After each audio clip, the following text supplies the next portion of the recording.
Thank you for providing Pizzi an opportunity to present self-care and social emotional well-being during these uncertain times in your poster presentation section of your conference.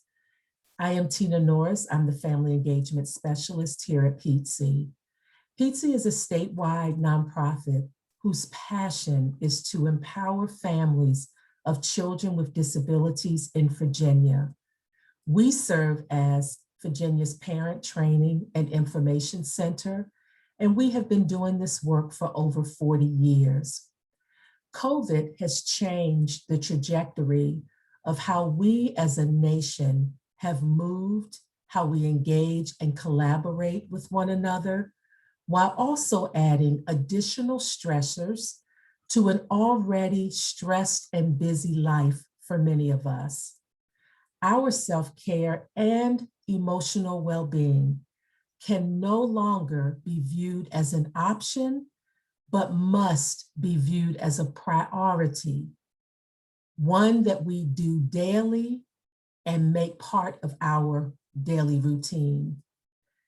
Self-care has been defined as providing adequate attention to one's physical and psychological wellness. And self-care can take on many different forms.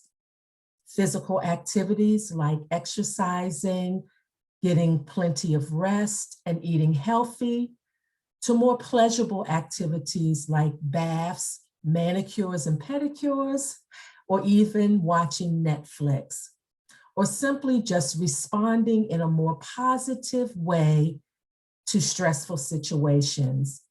But at its core, self-care is defined by a mental health counselor as having an adequate shift in your mental energy. I love that.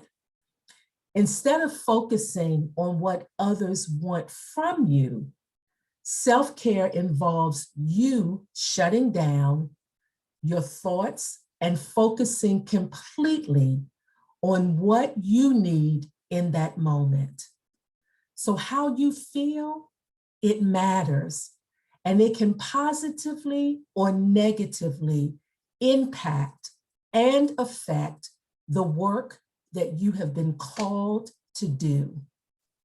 And so one of the most important things that we can do to be successful and effective caregivers and professionals is really to set aside some me time. Yes, set aside some time just for yourself.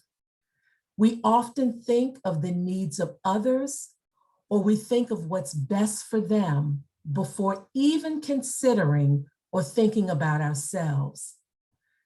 So self-care allows you to refill your cup as often as necessary, so that when you share with others, you are pouring from an overflowing cup and not an empty and depleted one. And here are some statistics for you. There are 8,760 hours in a year, and only 10 hours, which is 0.001%, are spent on our healthcare with our healthcare professionals. So what this simply means is that we are responsible for our own healthcare maintenance by monitoring and managing on a daily basis how we are feeling.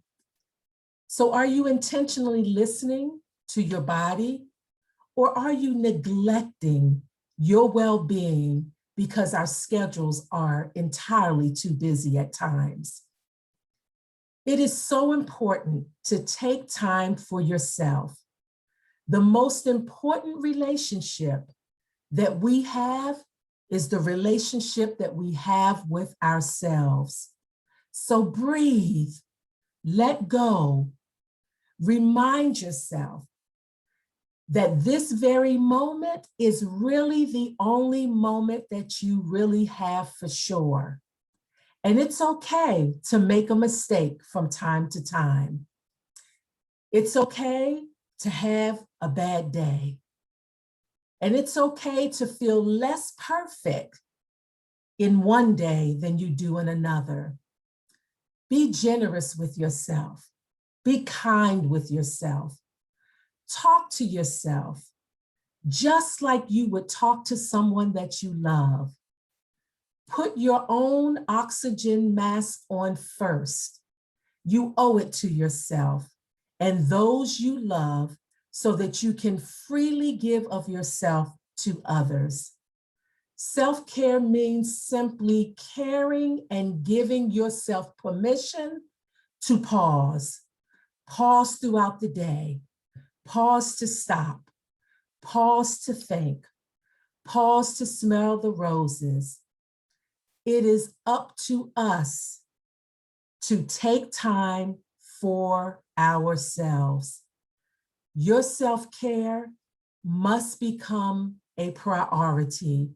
The better we are for ourselves, the better we are for the families we serve and the communities we belong to. Thank you.